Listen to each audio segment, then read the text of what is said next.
5 of 5 in the first half, and then just 1 for just over 1 in the second half. What kind of changed that you weren't able to be as aggressive in those last 20 minutes?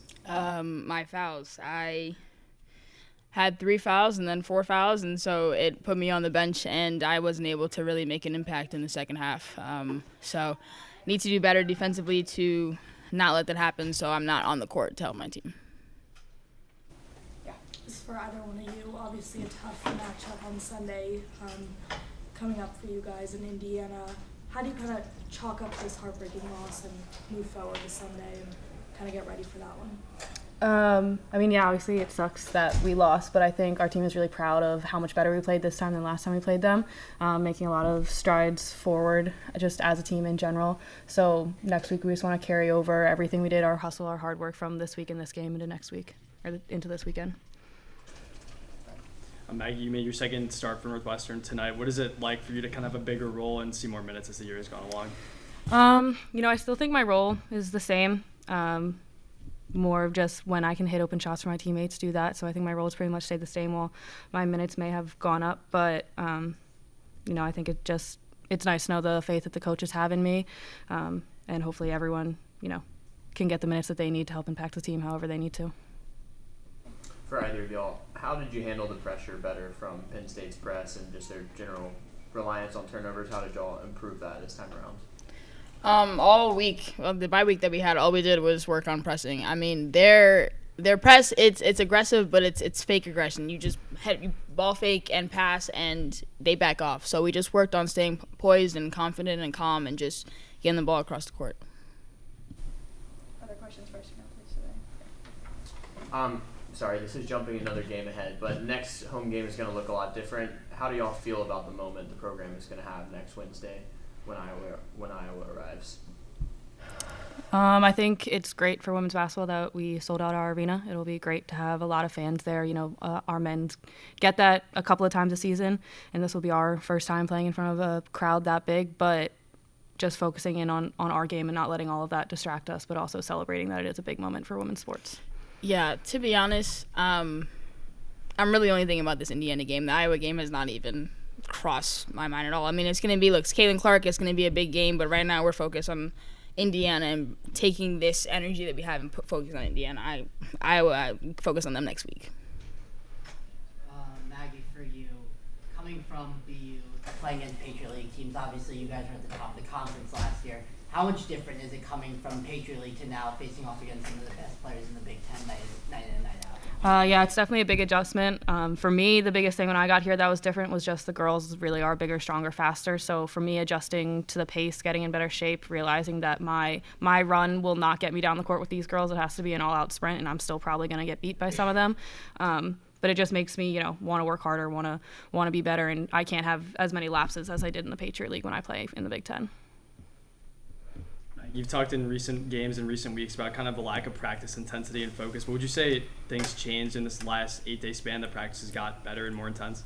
I definitely think they were more intense, whether that was from our standpoint or from coaches and conditioning standpoint. But we definitely were working harder and were more aware that we needed to do something different for this game. We were shocked when we went out against Penn State last time, and we did not want that to happen. So we were encouraging all of our practice guys and each other to get up and to deny us, to foul us, to make everything as difficult as it could be this week.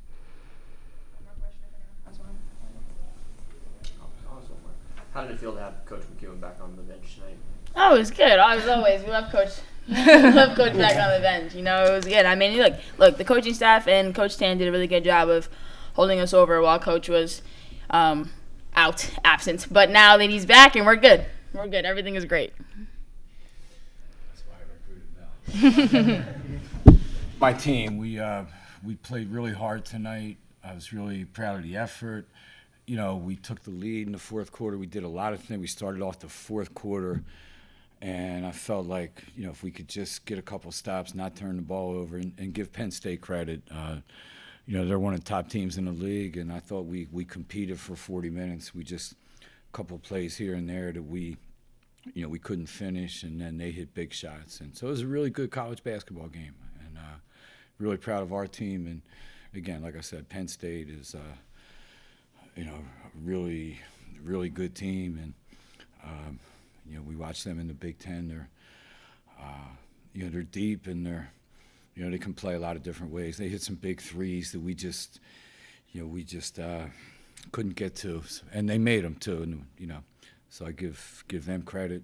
But I'm really proud of our team. We, as you heard Maggie and Mel, this was a big week for us. And like I said, it's been really hard for me and my family. I've been a head coach, 37 years. I think I missed 6 games in 30 years, and I missed 6 games this year. So that's, I hate that, that I couldn't have been there, And so I don't want to go on a rant and rave, but my staff did an incredible job. So Tange, Brittany, Maggie,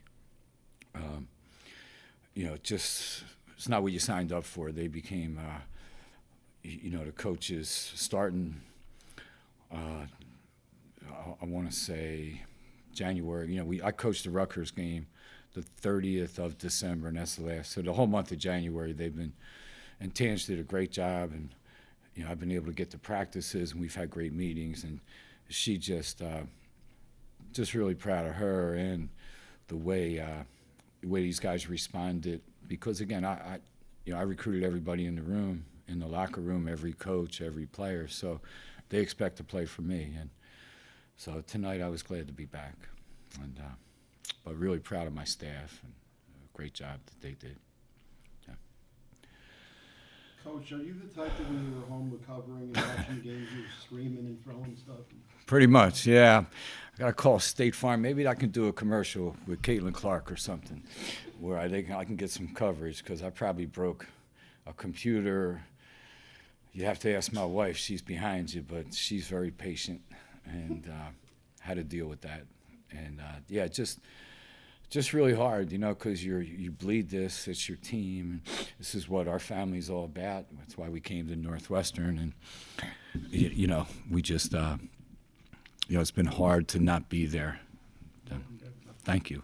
What would you say you kind of learned about yourself and your team in that time away? I think that's a great question. It gave me a chance to reflect, too, and I'll share a couple things without, like I said, you just kind of, when you're involved, but you're not, you feel like you're not completely all the way in. So that was hard. And I reflected on how we got here, how we've been so good at Northwestern, how we were so good at George Washington. And one thing I will say tonight, because we were talking with Big Ten Network today, Tara Vanderveer, who's the Stanford coach, became the winningest coach in history this week, and I missed, her and I have been good friends a long time, and, when you get to this point, you look, I hate the term moral victory. And I thought tonight, we played really hard. Maybe that was a moral victory. Moral victories are great if you back them up with victories. And we were telling stories today, and Tara, when I was at GW, as I was just getting started with our team, we beat Texas, and then Stanford beat us at the buzzer, and Stanford went on to win the national championship. And she grabbed me after the game, and she said, "You got a great team, Joe." And I'm like, I don't like moral victories. And that was 1992. And it just stuck with me when I was, kind of watching everything she did this month and what she's done for our sport. And I will tell you that she did say to me, let's exchange scouting reports. And this is 1991-92. So she gave me like 10 pages, 20 pages, and I pulled a napkin out that said, "Stanford does this." This was in Las Vegas, and we had to run off the court because Shaq and UNLV were playing. And I just remember Tara saying, you're going to have a great team, great run, and I'm really happy for her, what she's accomplished. And I don't know why that came up, but the reason I say that is we've had a really rough month, 6 weeks, and my sister passed away from breast cancer. And like I said, I missed. We played Florida State. I couldn't be at the game, but I did come back to Las Vegas to meet my team. And ironically, I was sitting in a locker room. Stanford was in the other bracket. They just won the tournament. And she just walked in and just hugged me. We just sat there talking about breast cancer. And, you realize in our sport, how much we've all tried to help each other, but what she's meant to the game. So I just wanted to share, if the Tara Vanderveer is somebody that, and I know we had a great game tonight, but she don't get enough credit for what she's done for our sport. So, and again, now I'm sorry, we'll go to tonight's game. But it just came to me that we had that conversation with the Big Ten today. But go ahead, Tom. Coach, near the end of the first or second quarter, you guys were down by 12. It was 31-19, but you guys battled back. You ended up taking the lead 44-41, and then again taking the lead. I believe it was 57-56. Well, can you tell me about your team's resilience today? Yeah, we saw it, and we saw it. The problem we had tonight, we stayed in deep foul trouble the whole game. And, players that were playing really well, obviously Mel, Casey, all these guys had 4 fouls, Haley, whatever. But we were in deep foul trouble, and we were just trying to – I thought the second quarter we defended really well and was able to get some easy baskets in transition. We hit some big shots. And we played with poise. I thought Penn State wants to speed you up. They sped us up the first game and, was able to make it a transition game. Tonight we were able to grind a little bit half court, and I thought that stretch we did a really good job of executing. Yeah. Coach, looking ahead to Sunday, playing Mackenzie Holmes and number 15 Indiana, what are you going to key in on this week to kind of turn what you call a moral victory into a real victory? I tell my players, this ain't intramurals, when you play in the Big Ten, every night is a grind, and our league is probably the deepest in the country, and to play as hard as we did tonight. Indiana is, I don't know what they're ranked right now, but they're a team that aspirations are to get to the Final Four, and they have, they play with that type confidence. So Mackenzie Holmes, I feel like she's been in the league 10 years, and just a real hard matchup for every team. So we just got to do a good job of, making her have to work and playing down there. And again, it's, I thought, the support that they're getting now to crowds. So it'll be a great atmosphere in Assembly Hall. And we've played well there, so we've won there. But, we're excited for the challenge. They're a great team. Coach, speaking of great atmospheres, and I'm sorry to skip one game ahead, but obviously the next home game is going to look a lot different. Can you just talk about what the Iowa game means for the program, what the sellout will mean for the program? I knew somebody had asked me that, It bittersweet a little bit. In our locker room, there's a huge, the wall is filled with us winning the Big Ten championship and people rushing the court 3 years ago. And, you wish we were like that every night. And, I was so excited last night for Chris and our guys to beat Illinois. And the crowd, had a big, you could tell, just had a big influence. And we've been getting, we've had a great program. We got great fan support. Obviously what's happening with Iowa, you got to give, I'm a Caitlin Clark fan from the standpoint. I think she's a great kid and a great player, and I think she's handled this really well. Give her a lot of credit, and their coaching staff, Lisa Bluter, they, it's every game, every night. They've moved games to different locations. People are getting in line, so it's great. There's great interest in our sport, so I love that. I hope the game reflects, the crowd. We've played well against Iowa and against Caitlin since she's been there. We've had some really, we beat them, I think, 3 times in a row, and then they got us in overtime here the last time they were here. That was, a great game. So, we're just excited about it. I think our players, for them, you just want them, relax, just play and enjoy it. but play, because Iowa's really good. And so the bittersweet part is that, you wish it were like that all the time. One more question. Coach, did this time away reinvigorate you to keep going for the long home, really get you back to realizing that this is what you love to do? Yeah, I'm just getting started, man. I'm, as my friend Frank Sinatra said, just getting started. So I